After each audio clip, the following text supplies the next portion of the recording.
সুপ্রিয় দর্শক, আমি মুস্তাফা দানি স্বাগত জানাচ্ছি সম্পাদকীয়তে। আজকের আলোচনার বিষয় সড়কের বেহাল দশা। আর এই নিয়ে আলোচনার জন্য আমাদের স্টুডিওতে উপস্থিত আছেন প্রথমে ডক্টর এস.এম. সালেউদ্দিন, যোগাযোগ বিশেষজ্ঞ। মাঝখানে আছেন বি.এম. এনামুল হক, প্রধান নির্বাহী কর্মকর্তা, ঢাকা উত্তর সিটি কর্পোরেশন। ওই প্রান্তে আছেন আলহাজ মোহাম্মদ আবুল কালাম, সভাপতি, ঢাকা সড়ক পরিবহন সমিতি। তবে আলোচনা শুরুর আগেই চলুন দেখে নিই এখনকার প্রধান সংবাদগুলো। প্রথম শ্রেণীতে ভর্তি পরীক্ষা না নিতে সব স্কুল কর্তৃপক্ষের প্রতি প্রধানমন্ত্রীর নির্দেশ। বললেন, বইয়ের বোঝায় শিক্ষার প্রতি অনীহা সৃষ্টি করা যাবে না।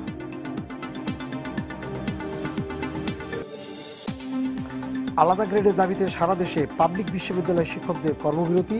আগামীতে আর কোনো বেতন কমিশন গঠন করা হবে না, বললেন অর্থমন্ত্রী।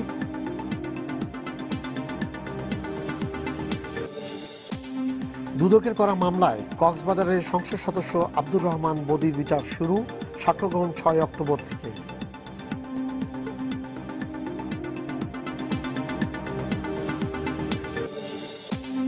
বর্ষায় খানাখন্দ বেড়েছে। রাজধানী থেকে বের হবার বেশ কটি মহাসড়কে। ঈদে ঘরমুখ মানুষের নির্বিঘ্ন যাত্রা নিয়ে সংশয়। বেহাল দশা চট্টগ্রাম কক্সবাজার মহাসড়কে। এবং 2 বছরে 1 লাখ অভিবাসীকে আশ্রয় দেওয়ার ঘোষণা ফ্রান্সের। কোটা না থাকায় বাংলাদেশিদের ফিরিয়ে আনতে হবে জার্মান থেকে, জানালেন রাষ্ট্রদূত।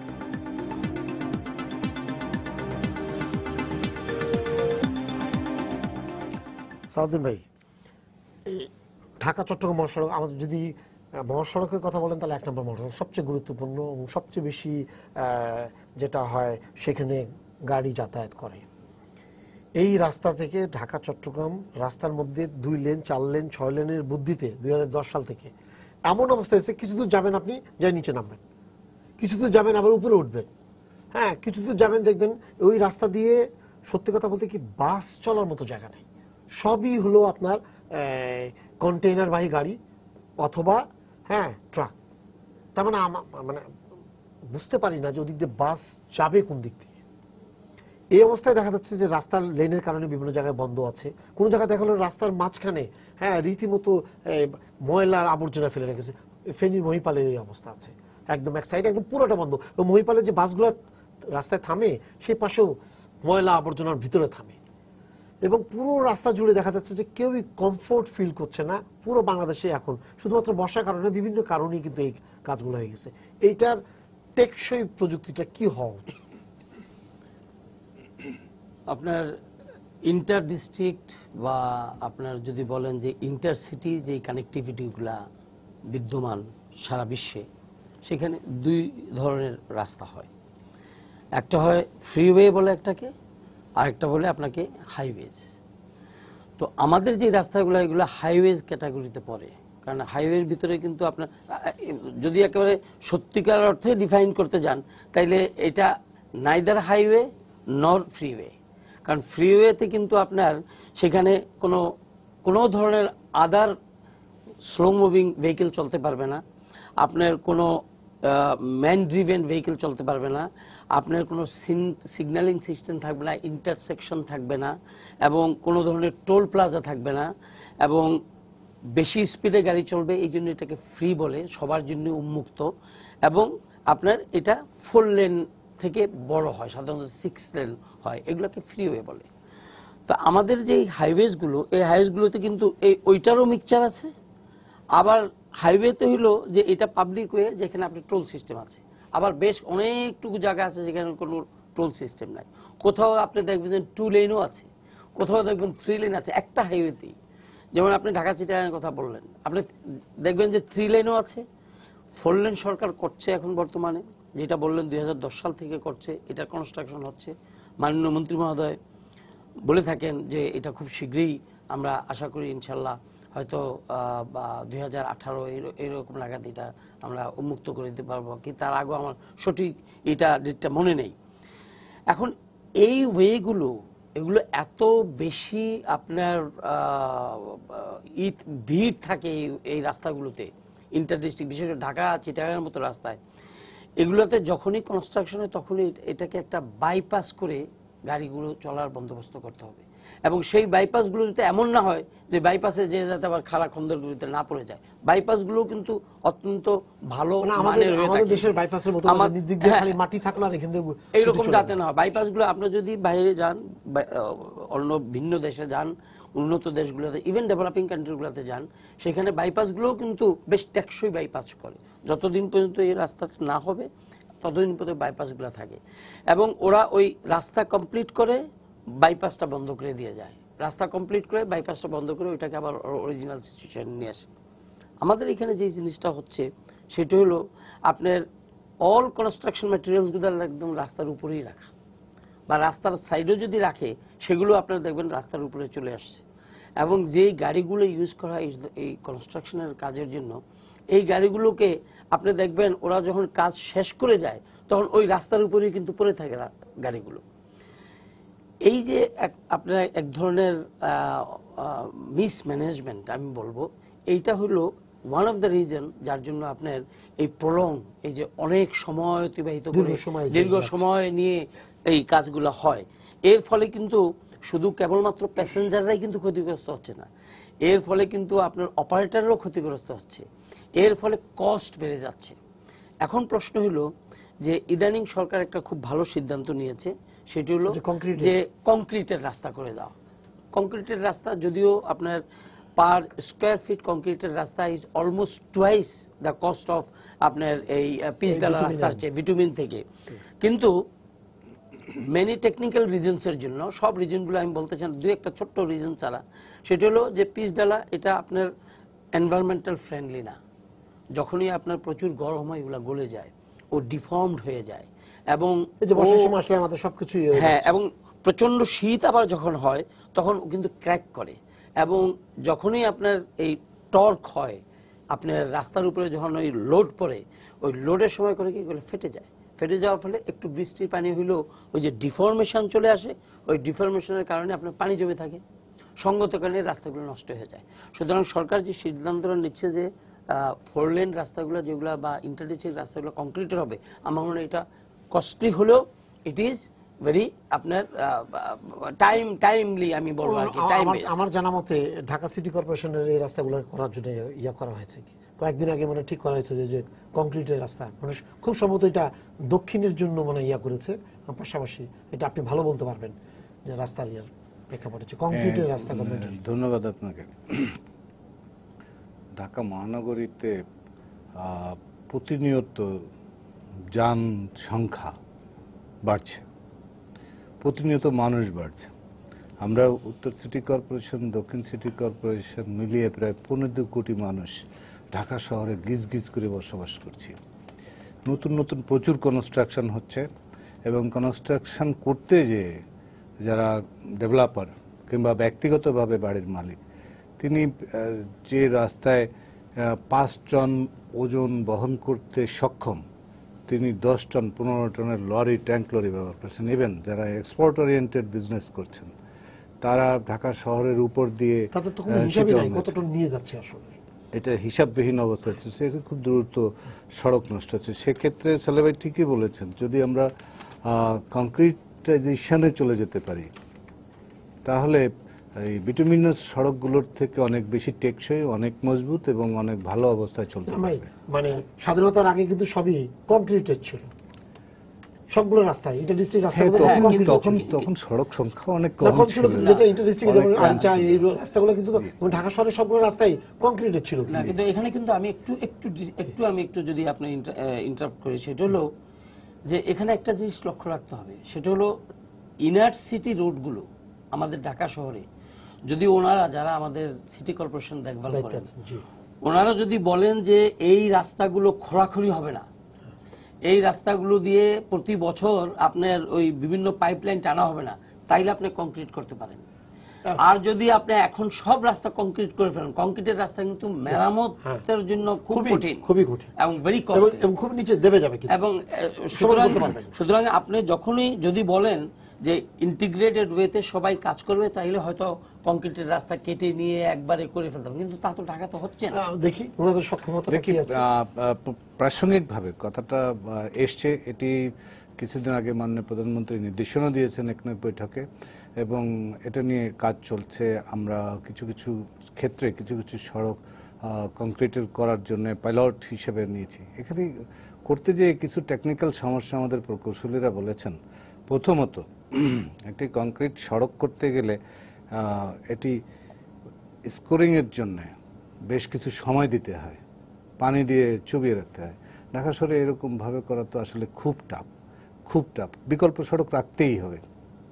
এখন বড় সড়কগুলোতে এরকমভাবে করে আসা বের করা কঠিন। নতুন যে রাস্তাগুলো হবে, বিশেষ করে উত্তরা 3rd ফেজ আসছে, সেখানে একেবারে নতুন সড়ক হবে। সালেহ ভাই জানেন, পূর্বাঞ্চলে যেসব সড়কগুলো হবে সেগুলো একেবারে নতুন হবে, এবং এগুলো করা খুব কঠিন হবে না। কিন্তু আপনার অফিসের সামনের যে সড়কটি, বিশেষ করে এয়ারপোর্ট রোড, এটি কংক্রিটের করতে গেলে সড়ক ব্যবহার 25 দিনের জন্য বন্ধ রাখতে হবে। এটা কি সম্ভব? নিশ্চয়ই বিকল্প অবস্থা রাখতে হবে। এবং আমরা চিন্তা করছি, আমরা একটা সড়ক, বড় একটা সড়ক আমরা এই চিন্তার মধ্যে নিয়েছি। মাননীয় প্রধানমন্ত্রীর নির্দেশনাটা বাস্তবায়নের জন্য যদি এটি পাইলট হিসেবে আমরা সাকসেস হয়ে যেতে পারি, তাহলে যেভাবেই কষ্ট করে হলেও আমরা সেটা করব। সে ঠিকই বলেছেন যে এটি বিটুমিনাস সড়কে বৃষ্টিতে ক্ষতি। আমরা তো বৃষ্টিবহুল ঢাকা শহর, বৃষ্টিবহুল বাংলাদেশ। বিটুমিনাস সড়ক বৃষ্টিতে নেতিয়ে যায়, নরম হয়ে যায় এবং আলগা হয়ে যায়। যে পাথরের কুচোগুলো লাগানো থাকে, এগুলো আলগা হয়ে যায়, খুব তাড়াতাড়ি পটলসে রাস্তা নষ্ট হয়ে যাচ্ছে। কিন্তু কংক্রিটে তো এটি হবে না। আমরা এই জায়গাগুলো চিন্তা করছি। ঢাকায় আমাদের উত্তর সিটি কর্পোরেশনে 1340 কিলোমিটার সড়ক আমাদের নিয়ন্ত্রণে। তো এই 1340 কিলোমিটার সড়কের মধ্যে প্রাইমারি সড়ক আছে, কিছু সেকেন্ডারি সড়ক আছে, এবং লেন বাই লেন সড়কগুলো আছে। প্রাইমারি সড়কগুলো আমরা ভিভিআইপি সড়ক হিসেবে চিহ্নিত করি। এটি আপনি বলতে পারেন যে আজিমপুর থেকে মিরপুর পর্যন্ত, বা আব্দুল্লাহপুর থেকে একেবারে যাত্রাবাড়ি পর্যন্ত, বা আমরা যদি বলতে পারি যে প্রগতি সরণিটি মালিবাগ হয়ে যেটি কানেক্টেড হলো, এগুলো আমার প্রাইমারি রোড। এবং এই সব রোডগুলো আমরা শুধুমাত্র প্রগতি সরণি সড়কটিকে আমরা এই চিন্তাটা করছি। দেখা যাক এর সফলতা কিভাবে আনতে পারি। আর তার বাইরে যে বিষয়গুলো হচ্ছে সড়ক নির্মাণ সংস্কার, এগুলো করতে যে এই যে বর্ষা, এতে আমাদের সড়কগুলো অনেক ক্ষতিগ্রস্ত হয়ে গেল। আমরা ইতিমধ্যে আমাদের নির্বাচন হয়েছে, মাননীয় মেয়র আনিসুল হক মহোদয় একাধিকবার মিটিং করেছেন, কাউন্সিলর বৃন্দরা আসছে। আমরা চিন্তা করেছি যে স্বাভাবিকভাবে অর্থবছর শেষ হতে তো 30শে জুন আগামী 2016, ওই সময় আবার বৃষ্টির সিজন এসে যায়। বৃষ্টি আসার আগে এপ্রিলের মধ্যেই আমরা সব কাজ শেষ করার চিন্তা করছি। ফলে আমরা এখনই হোমওয়ার্ক যেগুলো করার, এগুলো করা হয়ে গেছে। আমরা খুব তাড়াতাড়ি আমাদের বোর্ড মিটিং, যেটা কাউন্সিলর দিনে মিটিং, যে তালিকাগুলো অঞ্চল থেকে এসছে, বিভিন্ন এলাকা ওয়ার্ড থেকে, এগুলো নিয়ে ফাইনালি একটি মিটিং করে আমরা সিদ্ধান্ত দিয়ে দেবো। এবং আগামী 1 মাসের মধ্যে টেন্ডার প্রক্রিয়া ফ্লোট করা, এগুলোর আনুষ্ঠানিকতা 1 মাসে হয়ে উঠবে না, 1.5 মাস সময় লাগবে। আমরা বাই 15th অক্টোবর আমরা মাঠে কাজ করতে লাগিয়ে দেব, এবং আশা করছি নভেম্বর, ডিসেম্বর, জানুয়ারি, ফেব্রুয়ারি, মার্চ এই 5 মাসের মধ্যে কাজ উঠাই নিতে পারবে। এবং মাননীয় মেয়র একটি খুব কঠোর নির্দেশ দিয়েছেন সবাইকে, যে নভেম্বরের পরে, মানে ফার্স্ট উইক অফ নভেম্বর, এরপরে আর কোনো ফাইল অ্যাপ্রুভাল হবে না, যা করতে হবে আগে করে নিতে হবে। এবং ইঞ্জিনিয়ার সাহেবরাও যথাযথভাবে সে কাজগুলো করছেন। আশা করছি এতে নগরবাসী সুফল পাবেন। আর একটা বিষয় হচ্ছে যে পটলসগুলো এখন হচ্ছে, এবং পটলসগুলো দ্রুত প্রতি সড়কে, প্রতি রাতে কিন্তু আমাদের লোক, এখনো বৃষ্টি শেষ হয়নি, বৃষ্টি শেষ না হলে তো কাজ শুরু করা যাবে না। তারপরেও পটলসগুলো যাতে না হয়, মানুষের ভোগান্তি কম হয়, এই জন্য আমরা পটলসগুলো প্রতি রাতেই আমাদের মিক্স ম্যাটেরিয়াল দিয়ে পটলগুলো মেরামতের কাজ করে যাচ্ছি, এবং মানুষ নির্বিঘ্নে চলাচল করতে পারছে। একেবারে লেন বাই লেনের সড়কগুলো কিছু ডিস্টার্ব আছে, বেশ ডিস্টার্ব আছে, কিছু না, বেশ ডিস্টার্ব আছে। আমরা বিশেষ করে প্রাইমারি এবং সেকেন্ডারি রোডগুলোকে সচল রাখার জন্য প্রাণপণ চেষ্টা করে যাচ্ছি, বর্ষার মধ্যেও। ভাই কালাম ভাই, সেটা হচ্ছে ঢাকা শহর থেকে বের হওয়ার যে রাস্তাগুলো গেছে আপনাদের ইয়াতে বিভিন্ন পয়েন্টে, যেমন গাবতলী আছে, বখালি আছে, ওদিকে কাঁচপুর বলেন বা যাত্রাবাড়ি বলেন, যেটাই বলেন না কেন, এই জায়গাগুলো থেকে বাইরে যে যাওয়ার রাস্তাগুলো যেগুলো আছে, এরপর থেকে যেগুলো শুরু হয়েছে, হ্যাঁ, সেগুলো কোনোটারই কিন্তু আমরা গত 15 দিন ধরে চেষ্টা করছি রিপোর্টগুলো ইয়ে করার জন্য, কোনো জায়গায় আমরা কোনো ভালো জিনিস খুঁজে পাইনি। তো সেক্ষেত্রে সামনে তো ঈদ একদম সামনে, কোরবানির ঈদ, তারপরে আর একটা চাপ আছে এখানে কোরবানিতে, যে কোরবানির পশু আসার ব্যাপারটা আছে, এটা পাশাপাশি এটা আছে। সেক্ষেত্রে যাত্রীরা আসলে কি কমফোর্ট ফিল করবে যাতায়াতের ক্ষেত্রে? ধন্যবাদ দানিশ ভাই, এবং ধন্যবাদ আজকের উপস্থিত আলোচক দুইজন, এবং আরও ধন্যবাদ জানাচ্ছি আমি সময় টিভির সকল দর্শকবৃন্দকে। দানিশ ভাই যে প্রশ্নটি করেছেন, এটা দেখুন, স্বাচ্ছন্দ্য দেওয়া যাবে এটা বলা খুব মুশকিল, তবে কতটুকু কম কষ্টে নেওয়া যায় এইটার জন্য আমরা এই মুহূর্তে চেষ্টা করতে পারি। কারণ ঈদের আর বাকি 15 দিন নাই।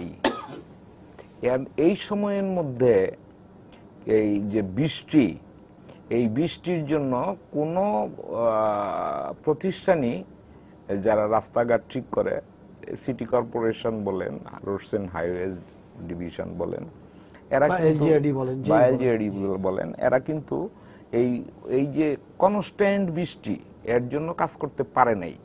এখন এই 10-12 দিনে, আজকে 2 দিন যাবত বৃষ্টি নাই, রৌদ্র, তাও গতকালকে কিন্তু 2 বেলা 3 বেলা বৃষ্টি হয়েছে। এই শর্ট সময়ে কতটুকু করতে পারবে এটা খুবই বলা কঠিন ব্যাপার। শুধু তো একটা সংস্থাকে যে রোডস এন্ড হাইওয়েজ এইটা করে নাই, এলজিইডি এইটা করে নাই, সিটি কর্পোরেশন এইটা করে নাই, এক জায়গায় তো শুধু চাপাইলে হবে না, অবস্থাটা এবং বাস্তবতাটা দেখতে হবে। তো ওই হিসাবে আপনি যদি ধরেন, সবচেয়ে ঢাকার থেকে যে বাইরে যাওয়ার অবস্থাটা সবচেয়ে ঝুঁকিপূর্ণ হইল উত্তরবঙ্গের জন্য ঢাকা টাঙ্গাইল রোড। এইটা গত ঈদের আগেও, তার আগের বছর ঈদের আগেও আমি এই টেবিলে বসেই আপনার সামনে আমি বলেছিলাম যে সবচেয়ে ঝুঁকিপূর্ণ।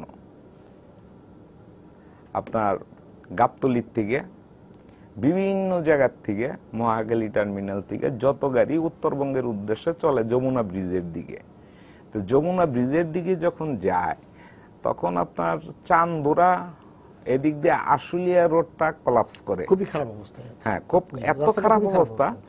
এই রাস্তাটা কাজ করে নাই, বলছে যে বৃষ্টি থামলে করব, বৃষ্টি থামলে করবে। এখন 15 দিনের মধ্যে একটা রোড, আমার তো মনে হয় যে এটা ওই যে আগে দৈত্য দানবরা ছিল যে বানায় দাও, বানায় দিল, ওই রকম তো সম্ভব না। আমাদের বানাইতে সময়টা তো লাগবে, এই সময়ে কভার করতে পারবে না। এই আশুলিয়া রোড কলাপস করে, এদিক দিয়ে বাইপাইল থেকে চন্দ্রা পর্যন্ত কলাপস করে। আরেকটা জায়গা হইলো আপনার ওই ওই জয়দেবপুর থেকে আপনার না জয়দেবপুর থেকে আপনার কোনাবাড়ি। এখন মাওনা কিন্তু জয়দেবপুর থেকে মাইমিনসিং এখন 1 ঘন্টা 30 মিনিটে যাওয়া যায় জয়দেবপুর মোড় থেকে। ওই রাস্তাটা মোটামুটি এই কন্ডিশনে আছে, শুধুমাত্র একটা পোর্শনে 1-1.5 কিলোমিটার রাস্তা আছে। ওইটাও যদি ট্রাফিক ম্যানেজমেন্ট ওই 1-1.5 কিলোমিটার করে, তাহলে এতে সমস্যা হবে না। কিন্তু টাঙ্গাইলের বেলায় যে সমস্যাটা, আপনার যমুনা ব্রিজ পার হইয়া বেশ ওয়াইড রোড দিয়ে আসতেছে, এদিকে ঢাকার থেকে ওয়াইড রোডগুলি দিয়ে আশুলিয়ার দিকে, গাজীপুরের দিকে যাচ্ছে। গাজীপুরের রাস্তাটাও কিন্তু অনেক ওয়াইড, ওদিক দিয়ে সাভার দিয়ে নবীনগর দিয়ে ওয়াইড রাস্তাগুলিতে আসতেছে। কারণ ফেরি, যারা ফেরি ইউজ করে, এই ফেরিও কিন্তু অনেক বাস ঈদের সময় ইউজ করে না, কারণ এই ফেরিঘাটের বিড়ম্বনার জন্য তারা সবাই তখন ইউজ করতে চায় যমুনা ব্রিজ। এইটার জন্য যে টাঙ্গাইল রোডের যে সমস্যাটার সৃষ্টি হয়, এটা অসহনীয় পর্যায়ে রূপ নেয়। তো এইটার জন্য আমাদের সাথে পুলিশের এবং অন্যান্য সংস্থার মিটিং হয়েছে। ওনারা বলছে যে যত তাড়াতাড়ি সম্ভব, যেভাবে সম্ভব, ওনারা ট্রাফিক ম্যানেজমেন্টটা অন্যান্য বারের চেয়ে এইবার ভালো করার চেষ্টা করবে। আচ্ছা, এই দেখেন, একটা উত্তরাঞ্চল গেল, মাইমিনসিং অঞ্চল, ওই যে গাড়িগুলি যাবে গাজীপুর পর্যন্ত, ঢাকার থেকে গাজীপুর পর্যন্ত 2-2.5 ঘন্টা সময় চলে যাচ্ছে, চলে যায়। তারপরে ওইখান থেকে এইবার আর কোনো সমস্যা আছে বলে মনে হয় না। চিটাগাং সালেবাই যে জিনিসটা বললেন যে 4 লেন 3 লেন 2 লেন, 2 লেন নাই, 4 লেন 3 লেন আছে, 3 লেন আছে। কিন্তু সমস্যা যেটা হচ্ছে যে আপনি 4 লেন দিয়ে যাচ্ছেন, আপনি কিন্তু জানেন না যে 1 কিলোমিটার পরে রাস্তা কাজ চলতেছে, তখন গাড়িটা এইভাবে নামে, নামার পরে হয় কি গাড়ির যখন এই যে উঠতে চায় আবার উপরের দিকে, তখন গাড়ির পিছনের অংশে আপনার লাইগা যায় মাটিতে, ইটের সাথে কংক্রিটের সাথে লাগার পরে ম্যাক্সিমাম গাড়িরই দেখবেন যে পিছনের বাম্পার ক্ষতিগ্রস্ত। আবার এমনি নামার সময় অনেক গাড়ি সামনেরই আসে।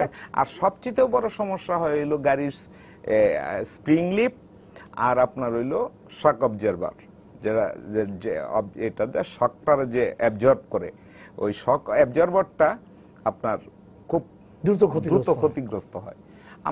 আপনারা জানেন যে আমাদের দেশে তো শক অ্যাবজর্ভার বা অন্যান্য জিনিস এগুলি তৈরি করার মতো না, এগুলি সব ইম্পোর্ট করে আনে। এই ইম্পোর্টেরও দরদাম অনেক বেড়ে গেছে। কাজেই চিটাগাং রোডে খুব বেশি অসুবিধা হবে আপনার ওই মহিপালে হবে, আর আপনার হইতে পারে ওই শুভপুর পার হইয়া ওই পারে যাইয়া, ওইটা কি থানা বলে আপনার, দ্যাট ইজ শুভপুর পার হওয়ার পরে আর আপনার বারোয়াউলিয়ার এই পাশে এই মধ্যবর্তী জায়গায় কিছুটা সমস্যা সৃষ্টি হইতে পারে। আর এই দিক দিয়ে যেটা যাবে এইটা ঢাকা মাওয়া পর্যন্ত যদি ট্রাফিকের সিস্টেম ঠিক রাখে, যেহেতু এখানে 2টা ব্রিজ হয়ে গেছে, একটা আপনার ওই পুস্তকলা দে আর একটা এই আপনার ওই যে বাবুবাজার দে, এই 2টা ব্রিজ হইয়া কিন্তু 2টার রাস্তায় একটা পর্যায়ে একসাথে হইয়া মাওয়া পর্যন্ত গেছে।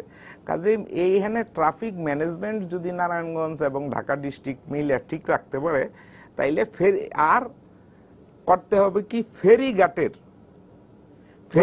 যাতে ম্যানেজমেন্টটা সাংঘাতিক ভয়াবহ অবস্থা, এবং ফেরিঘাটের ম্যানেজমেন্ট যদি নৌ মন্ত্রণালয় ঠিক রাখতে পারে, তাইলে দক্ষিণ অঞ্চলের মানুষ নির্বিঘ্নে যাইতে পারবে। কারণ মাওয়া ফেরি পার হওয়ার পরে যে রাস্তা, এই রাস্তা ভালো, এবং মাওয়া পর্যন্ত যে রাস্তা, এই রাস্তাটাও ভালো। আপনারা নেক্সট ফোনটা নেবেন আগে। দর্শক, আপনার পরিচয় দিয়ে প্রশ্ন করুন। আমার নাম মোজাম্মেল হোসেন, পার্বতীপুর, দিনাজপুর। জি, আমি প্রশ্ন করতেছি যে আমাদের যে যানজট গুলো আজকে হচ্ছে, রাস্তার বেহাল দশা, আজকে থেকে 25 বছর আগে যে জনসংখ্যা ছিল, আজকে তার চেয়ে জনসংখ্যা বেড়ে গেছে। যদি আমরা 25 বছর আগে ভাবতাম যে 25 বছর পর কি হবে, তার উপর ভিত্তি করে রাস্তাঘাট চিন্তা করা, পরিকল্পনা করা, তাহলে আজকে এই যানজট গুলো হতো না। এই যানবাহনের জট, মানুষের জট, বেহাল অবস্থা আমি মনে করি হতো না। এখন আমার যেটা পরামর্শ বিজ্ঞ আলোচকদের কাছে, সেটা হচ্ছে যে কাজই করি না কেন, আগামী 50 বছর পর আমাদের দেশের জনগোষ্ঠী 16 কোটি থেকে 25 কোটিতে হবে। ফলে আমাদেরকে সেই চিন্তা করে রাস্তাঘাট পরিকল্পনা ঢাকা শহর সমস্ত দেশ করা উচিত বলে আমি মনে করি। তাহলে আগামী দিনে এই বেহাল দশাগুলো আমাদের ঘটবে না। এই ব্যাপারে বিজ্ঞ আলোচকদের মতামত আমি। জি, ঠিক আছে, ঠিক আছে। তারপর যে কথাটা বলতেছিলাম, আপনার দক্ষিণ অঞ্চল পূর্বাঞ্চল গেল, এখন সিলেট অঞ্চলের জন্য অসুবিধা হওয়ার কথা না। কারণ সিলেট অঞ্চল দিয়ে আপনার অলরেডি 2টা-3টা বাইপাস রোড হয়ে গেছে। একটা টঙ্গীতে ওই আসানুল্লাহ মাস্টার উড়াল সেতু, আর একটা আপনার এই চিটাগাং কাশপুর ব্রিজ পার হইয়া বাম সাইড দিয়ে নরসিংদীর দিক দিয়ে, আর একটা ডেমরা দেখ একটা রোড পার হইছে। এইটা আবার এই বসুন্ধরার ওই পাশ থেকে কাজেই সিলেট অঞ্চলের জন্য মোটামুটি ঢাকার থেকে বেরোনের জন্য আছে। আর আপনার সায়দাবাদ থেকে, গাবতলীর থেকে আপনার যশোর, খুলনা, ফরিদপুর, সাতক্ষীরা, আপনার এই যে ডিস্ট্রিক্টগুলি আপনার এই ডিস্ট্রিক্টগুলির জন্য সমস্যা হইল ফেরিঘাটের ম্যানেজমেন্ট আরিচা রোড এখন খুবই ভালো আমি মনে করি। এই যদি ফেরিঘাট মেনটেন করতে পারে এবং ফেরিঘাটে যদি ট্রাফিক ম্যানেজমেন্ট ঠিক থাকে, তাইলে আমার মনে হয় যে মোটামুটি এইটা করা হবে। তবে ভয়াবহ রূপ নেবে এইটাই। আমি আরেকটা জিনিস বলতে চাই যে এই রোডস এন্ড হাইওয়ে আপনার হাইওয়ে সালাউদ্দিন ভাই এবং আমরা দুইজনেই একমত, এটা হাইওয়ে কি হাইওয়ে না এটা বোঝার উপায় নাই আমাদের দেশে। কারণ হাইওয়ের পাশে ঘরবাড়ি থাকে না, আমাদের দেশে ঘরবাড়ি ছাড়া জায়গা নাই। কারণ আমাদেরকে দেখতে হবে যে আমার ছোট্ট জায়গা, পপুলেশন হাই, কাজেই গড় যে যেখানে পায় সেইখানেই উঠে। 2,12,300 কিলোমিটার পাকা রাস্তা আছে আমার দেশে, তার মধ্যে 1.4% আছে হাইওয়ে। ঢাকা সিটিতে আমার 1300 কিলোমিটার রাস্তা আছে ঢাকা সিটিতে। তো ঢাকা সিটিতে যে কথাটা সিটি কর্পোরেশনের এনামুল সাহেব, মাননীয় সিটি কর্পোরেশনের প্রতিনিধি সিইও, উনি যে কথাটা বলছেন, উনি কিন্তু একটা বাস্তবসম্মত কথা বলছেন। এই কথাটা উনি অল্প সময়ের মধ্যে পট করে বলছেন, আমরা কিন্তু ক্যাচ করতে পারিনি। অ্যাকচুয়ালি দেখেন 2009 সনে ঢাকা শহরে যানবাহনের সংখ্যা ছিল বিভিন্ন ধরনের, মোটরসাইকেল সহ 1,05,16,912টা। এখন তো অলমোস্ট ডবল হয়ে গেছে। এটা 2009 আপ টু 2009। এটা কিন্তু বিআরটি এর দেওয়া তথ্য, আমার দেওয়া তথ্য নাই, যে আমি বিআরটি এর থেকে কালেক্ট করছি। 9,50,000 বাইরে চলে আসছে। আর এখন চলে আসছে 9,03,803টা। এইটা আজকে পর্যন্ত তথ্য। তার মধ্যে বাস মিনিবাসের যে টার্মিনালগুলি, এইগুলিতে স্থান সংকলন হয় না, যার জন্য অনেক সময় আমাদের কথা শুনতে হয় সিটি কর্পোরেশনকে কথা শুনতে হয় যে গাড়িগুলি। কিন্তু সিটি কর্পোরেশন আমার জানা মতে নিরলসভাবে এটা নিয়ে কাজ করে চলছে। তার জন্য সিটি কর্পোরেশনকে ওনারা সব ভালো কার শেষ ভালো যার। সিটি কর্পোরেশন যেদিন এটা কমপ্লিট করতে পারবে, আমার চাইতে বেশি খুশি আর কেউ হবে না বলে আমি সিটি কর্পোরেশন আরেকটা জিনিস আমাকে বলতে দেন। ঢাকা শহরে বর্তমানে বাসের সংখ্যা আছে আপনার, ঢাকায় রেজিস্ট্রিকৃত গাড়ির সংখ্যা হইল বাস 59,778টা। এটা হইল আপনার 1 জানুয়ারি 1971 থেকে আজকে পর্যন্ত। এটা বিআরটি এর তথ্য, আমি আজকে মানে কিউমুলেটিভ ফিগার। আচ্ছা, এই ফিগারের থেকে আজকে যেটা জানলাম যে ঢাকায় রেজিস্ট্রেশনকৃত যে গাড়ি ঢাকায় রেজিস্টার্ড হয়েছে, এই গাড়ি আপনার 7,975টা গাড়ি ফিটনেস এই সমস্ত কাগজপত্র আপ টু ডেট আছে। তার মানে 3,000 4,500 গাড়ির মতো ঢাকা সিটিতে চলে, আর বিভিন্ন টার্মিনালগুলির থেকে যে গাড়ি চলে। আর রেস্ট অফ দি বিগেলসের যেটা আছে, যদি 71 সন থেকে হয়ে যায় থাকে, তো 40 বছর 20 বছর হইলে অন্তত 50% গেছে, চলে গেছে, স্ক্র্যাপ হয়ে গেছে। তো আমি সিটি কর্পোরেশনকে অনুরোধ রাখবো, যে কাজ সিটি কর্পোরেশন যেভাবে চালাচ্ছে, আমি একটা ওয়ার্ডে বসবাস করি, আমার ওয়ার্ডে আমার কাজের লোকেরাও বাজার করতে যেত না, বাজার নিয়ে এসে রিক্সা নিয়ে উল্টে বাজার বুজার মাছ মুছ শিং মাছ দৌড় বেড়ে গেছে, এই অবস্থায় ফিরতো। এখন আর ওই অবস্থা নাই। আমি আশা করব যে সিটি কর্পোরেশন আরো ভালো করবে, কিন্তু জলাবদ্ধতাটা দূর করতে, এইটার একটা ব্যবস্থা নিতে হবে। কারণ জলাবদ্ধতার জন্য হইলে হয় কি, এই যে আপনার মানুষের বাড়ির যে প্রস্রাব পায়খানাগুলি যেগুলি আসে, আমি খুব নোংরা ভাষায় বলে ফেললাম, এইগুলি পানির উপর ভাসতে থাকে। হ্যাঁ এনাম ভাই, এটার সাথে যেটা আছে, উনি যেটা বলেছেন যে হ্যাঁ রাস্তাগুলো বাড়েনি, সবচেয়ে বড় জিনিস হলো আগে থেকে রাস্তাগুলো অনেক ভালো হয়েছে, হয়তো ভেঙে যাচ্ছে বা বাস্তবে রাস্তা বের করার কোনো চিন্তা ভাবনা কি সিটি কর্পোরেশনে? খুব অল্প সময় নিয়ে কিছু বিশ্লেষণধর্মী দু একটা স্বপ্ন বলতে চাই।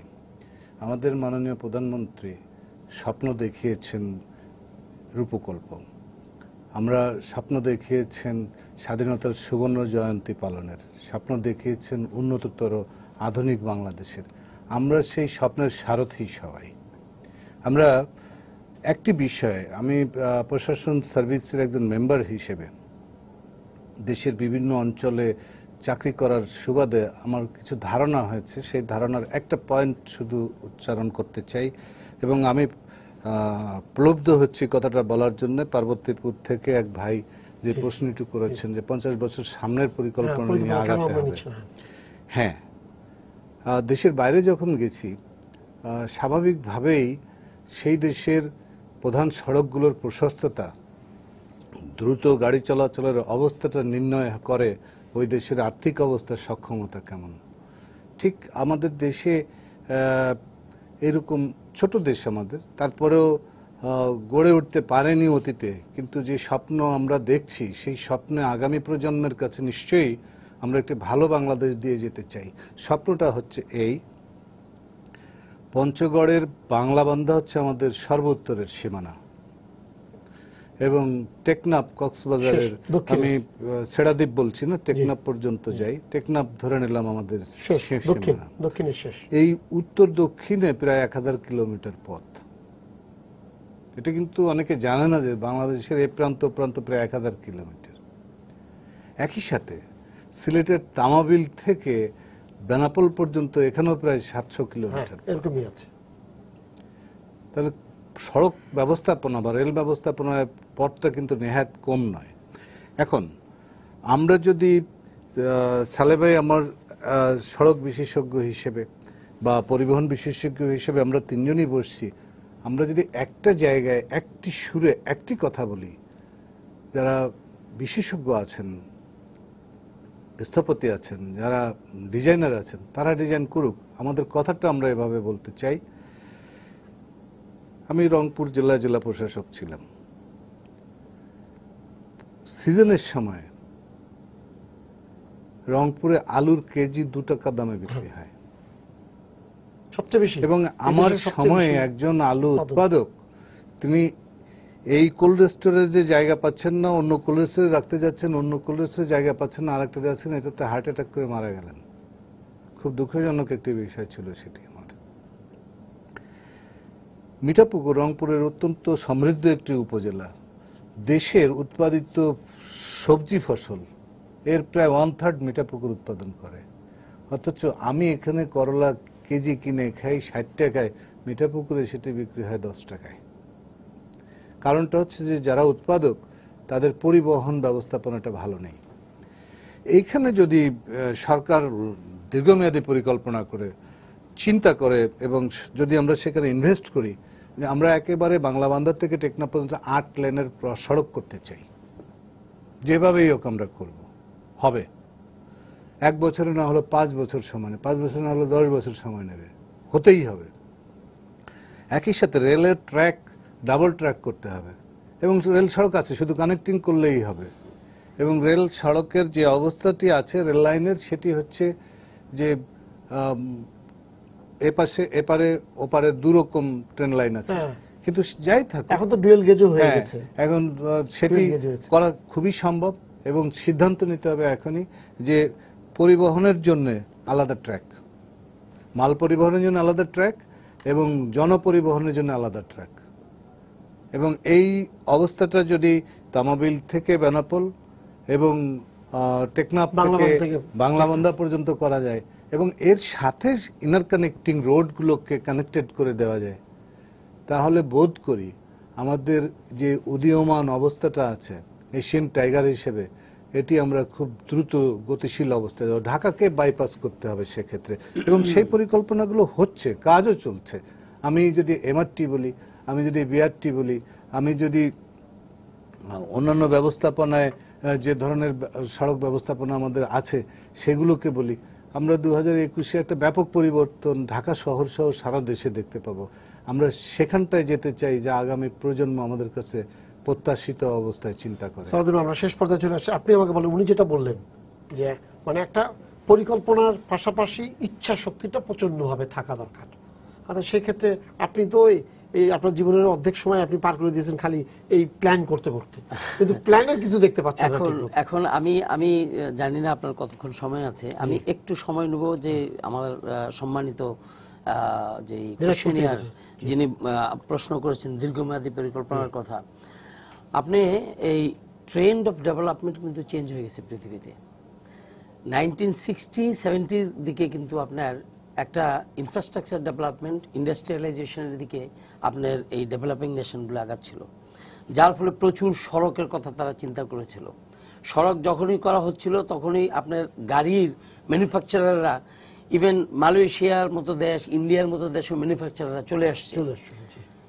ঠিক যখন এই 90s পার হয়ে গেল, 20s যখন আমরা এসে পড়লাম, তখন দেখা গেল যে ইট হ্যাজ বিকাম এ বিস্ফোরণ আমাদের জন্য। কারণ দেখা গেছে যে আপনার যত বেশি রাস্তা হয় গাড়ির সংখ্যা তত বাড়ে।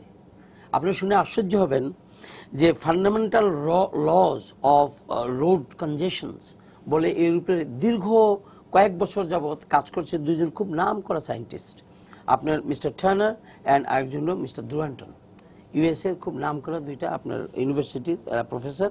ওনারা কাজ করছেন, ওনারা বলতেছেন যে ইনডিউস ডিমান্ড হচ্ছে এখন, অর্থাৎ এখন মানুষ যত আপনি রাস্তা করে দিচ্ছেন তত বেশি গাড়ি নিয়ে আসতেছে। এবং একটা কথা আমি আমার মনে থাকে না বোধহয়, আমি লিখছি সেখানে যে new roads will create new drivers, and new drivers mean number of new vehicles, and new vehicles means the road condition will be more worsen. দেখেন কিভাবে ট্রেন্ড চেঞ্জ হয়ে যাচ্ছে। আপনার আগে যেরকম ওই যেটা বললাম আপনার যে 5-7টা 10টা দেশ গাড়ি বানাতো, এখন সবাই গাড়ি বানায়।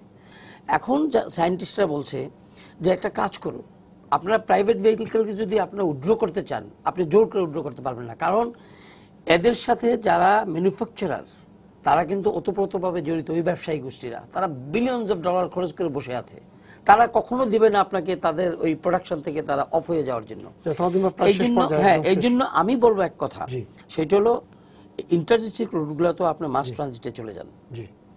যত মাস ট্রানজিট বেশি বড় বড় বাসের ব্যবস্থা করবেন, থাকুক 4 লেন, থাকুক 6 লেন, কিন্তু মাস ট্রানজিটে যত যাবেন তত নাম্বার অফ কার্সের সংখ্যা কমে যাবে।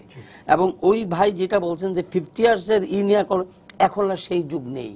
আপনাকে ম্যাক্সিমাম 20 ইয়ার্সের প্রোগ্রাম আপনি যেতে পারবেন, কারণ যুগ পাল্টিয়ে এখন সব চলে যাচ্ছে আদার ডেভেলপমেন্টের দিকে চলে যাচ্ছে। তো আমি মনে করি যে আজকের ডিসকাশনে যদি আপনারা, আমি ফ্র্যাঙ্কলি বলছি, যদি আপনারা যদি আজকে সড়কের কথা জানতে চাওয়ার জন্য যদি সরকারি প্রতিষ্ঠান সড়ক বিভাগ থেকে যদি আপনারা কোনো কর্মকর্তাকে আনতে পারতেন, উনি যদি ওনার খোলা মনে, কারণ সে তো কাজ করছে, জনগণের জন্য কাজ করছে, সরকারের জন্য কাজ করছে, কারণ সরকার তো ডেভেলপমেন্ট চায়। বর্তমান সরকার যে ডেভেলপমেন্ট করছে রোড সেক্টরগুলোতে, এ তো অভাবনীয়। কিন্তু এই সরকারকে যদি আপনি সাহায্য করতে চান এবং ওনাকে যদি মানে বলতে চান যে হ্যাঁ, সেইখানে ওনাদের থেকেও আপনারা লোক এনে এই আজকে এই ফোরামের মতো ফোরামে তারা বলুক what they are doing, what they should do, what they should not. আমরা আশা করি, সময় শেষ হয়ে গেছে, আমরা আশা করি যে আগামীতে সড়ক এবং জনপথের প্রতিনিধি থাকবেন, যেই হোক, বিশেষজ্ঞ হোক, আমরা চেষ্টা করব যাতে ওনারা এসে সঠিক তথ্যটা উপস্থাপন করে। আপনাদেরকে ধন্যবাদ স্টুডিওতে আসার জন্য। সবাইকে শুভেচ্ছা জানিয়ে শেষ করছি আজকে সম্পাদকীয়। আগামীকাল আবারও দেখা হবে রাত 10টায়, দেখার আমন্ত্রণ রইল। শুভরাত্রি।